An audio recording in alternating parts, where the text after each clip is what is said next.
안녕하세요. 안전한 투자로 편안한 노후 준비 중경투 TV입니다.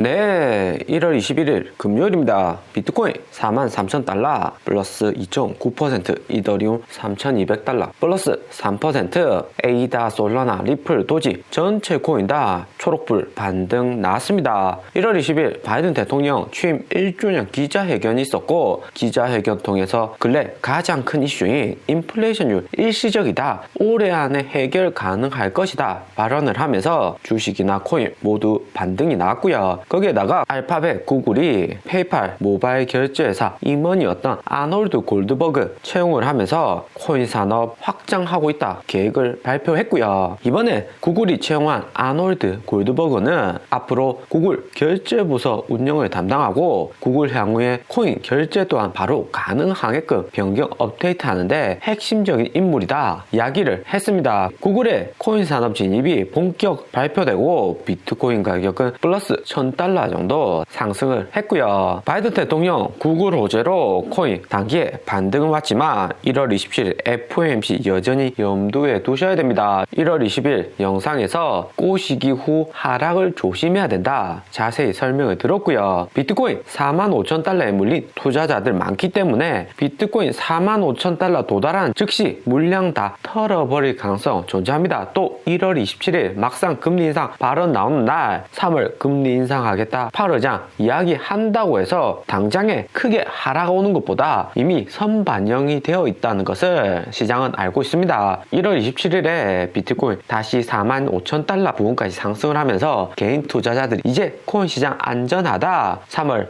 미국 연준이 실제로 금리 인상 올리기 전까지는 비트코인 더 상승할 수 있을 것이다 이렇게 생각하면서 개인들 새롭게 코인 시장 진입했다가 세력들 빠르게 물량 털어내고 비트코인 40,000달러 아래까지 떨어지는 시나리오도 반드시 생각을 하셔야 됩니다. 코인 세력들 입장에서는 다수의 투자자들이 40,000달러 부근에 물려 있어야지 30,000달러까지 하락을 하더라도 개인들 본전 심리 강한 거 알고 있기 때문에 개인들 물타기 하면서 재반등 기대하는 것을 노릴 수가 있고요. 비트코인이 최근 40,000달러 부근에서 횡보를 한 달간 지속하고 있는데, 40,000달러 지지선이 강한 만큼 40,000달러 지지선이 무너지면 저항선으로 몇 달은 비트코인 첫 자리 숫자가 바뀌는 것을 보기 힘들 수가 있습니다. 하지만 당장에 폭락 온다, 하락 온다 이런 것은 아닙니다. 아직까지 1월 27일 이후까지 어느 정도 시간이 남아있기 때문에 오히려 이 같은 장에서는 꼬시기 당해주는 척 하면서 매수했다가 꼬시기 반등 구간에서 매도하고 수익을 단기에 보시는 전략이 유효할 듯 하고요. 현금을 최대한으로 가져가되 코인은 어느 정도 보유를 하시면서 운용을 하시는 것이 좋습니다. 무조건 하락을 온다고 겁나서 다 파는 것보다도 이런 변동성장을 즐기고 익숙해져야지 앞으로 코인 시장 꾸준히 함께 할 수가 있습니다. 바이든 대통령 임기 1주년 연설이 1월 20일 한국 시간 새벽에 진행이 되었고요. 바이든 대통령 기자회견을 통해서 기자들이 다수의 질문을 했는데, 핵심적으로 인플레이션율 최근에 6.8%, 7% 높게 나오는데 어떻게 대처를 할 것인가 바이든 대통령에게 질문했습니다. 바이든 대통령은 직접적으로 대응하는 방법보다는 패드 연준의 의견을 존중하고 연준이 앞으로 어떻게 대응하는지에 달려있다고 발언을 했습니다. 특히 인플레이션율이 최근 높아진 것은 중고차 가격 상승으로 인한 고인플레이션율이었고, 중고차 가격이 상승한 것은 반도체 공급난으로 신차 출시가 축소되고 그에 따라서 중고차 소비가 늘어나면서 중고차 가격이 올라가고 물가가 오른 것이다 이야기를 했고요. 거기에 바이든 대통령은 반도체 생산업체들과 이야기를 다 해두었고, 올해 안에 인플레이션율은 자연적으로 해소될 것이라 이야기를 했습니다. 그에 따라서 비트코인 가격도 반등이 온 거고요. 그리고 우크라이나 러시아 침공에 대해서는 바이든 대통령 강력하게 대응하겠다 이야기를 했습니다. 코로나 리오프닝 단계에서 지지율이 많이 떨어지고 있는데, 무엇보다 바이든 대통령의 지지율 가장 저해하는 요소인 인플레이션율, 연준이 앞으로 어떻게 하는지 연준의 책임론을 강조를 했습니다. 그렇기 때문에 1월 27일 연준이 어떻게 강한 긴축을 이야기할지가 관건이 될 듯 하고요. 그리고 최근 개인들 현물 투자보다는 비트코인 선물 투자로 옮겨가면서 선물 미결제 약정 볼륨은 역대급으로 엄청나게 비중이 상승을 했습니다. 바이낸스 거래소보다 개인 선물 마진 투자가 활발한 비트겟 거래소의 선물 미결제 약정 볼륨을 보면 949밀리언으로 차트상에서도 급격히 상승한 것을 볼 수가 있고요. 작년 11월에도 높은 수치다 이야기 드렸는데 지금은 2배 이상 높은 수치로 상승을 했습니다. 이렇게 많은 볼륨이 작년 12월처럼 단기에 청산이 된다면 비트코인 가격에도 크게 영향을 미칠 듯 하고요. 특히나 최근에 큰 이슈였고 하락장에서는 롱 포지션보다 숏 포지션이 우세하기 때문에 개인 투자자들 다수가 수익이 나쁘지 않았을 듯 합니다. 하지만 관건은 1월 27일 이후죠. 대량의 청산이 롱 포지션이든 숏 포지션 간에 일어날 가능성이 높고 거래소 세력들이 높은 수수로 챙길 가능성이 있습니다. 무엇보다 1월 27일 연준 FOMC 전후로 하락점 치는 투자자들 많기 때문에 거래소 세력들은 롱 포지션으로 개인들 털고 그 다음 숏 포지션 잡으면서 확실히 여기 있는 볼륨이 작아질 듯 하고요. 비트코인 선물 투자로 고수익 올렸다는 원효띠나 보그피어는 바이든 구글 호재로 롱 포지션을 잡는데 1월 27일에는 숏 포지션보다도 롱 포지션이 좀 더 우세할 것으로 보입니다. 여기에 있는 선물 미결제 약정 볼륨이 1월처럼 확 빠져야지 다시 알트코인, 비트코인 현물로 자금이 돌아오는 거고요. 하지만 이렇게 이야기한다고 해서 롱 포지션이 우세하는 것은 아니고 롱 숏 포지션 단기 방향성을 가름짓는 것은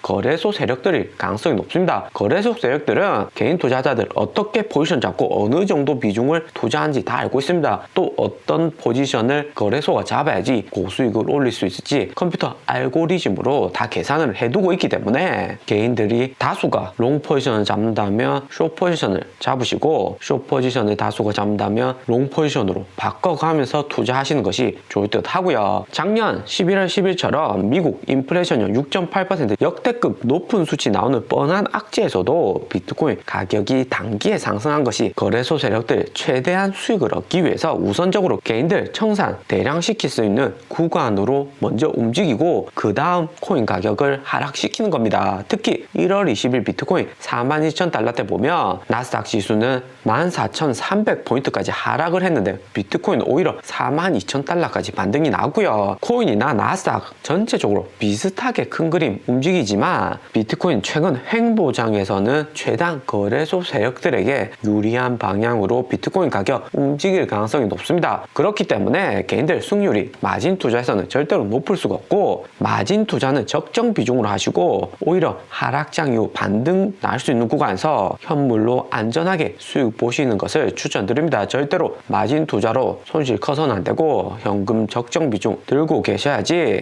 저점에서 수익률 큰 알트코인들 매수 가능하고요. 그리고 1월 둘째 주 코인 기간 매매 현황 블룸버그 자료 발표가 되었습니다. 지난주 역시 기관들 비트코인, 알트코인 매수 현황은 마이너스로 비트코인 53밀리언 매도했고 이더리움도 29밀리언, 바이낸스 코인도 1.5밀리언 매도를 했습니다. 하지만 이번에 비트코인, 이더리움은 비록 매도세가 강했지만 알트코인 중에서도 에이다, 솔라나, 리플 기관 매수세가 강했고요. 무엇보다 지난주 칼다노시 0.4밀리언 자금이 들어오면서 앞으로 진행되는 썬데이 스왑과 에이다랜드 대출 서비스 기관들이 높게 평가하는 듯 합니다. 그리고 우리 리플 1.3밀리언 2주 연속 기관들 매수를 하고 있는데 1월 한 달 동안 200만 달러 2밀리언의 자금이 리플로 들어왔고요. 리플의 총 기간 매수 금액은 62밀리언으로 전체 코인 중에서도 큰 비중은 아니지만 올해 초 비트코인, 이더리움 가격 하락하고 있는 와중에도 리플에 대한 기관 투자자 늘어나고 있다는 것이 중요할 듯 합니다. 리플의 기관 투자자 진입이 조금씩 늘어나는 것은 무엇보다 리플과 SEC의 재판이 막판으로 달하고 있기 때문이고요. 폭스 비즈니스의 저널리스트인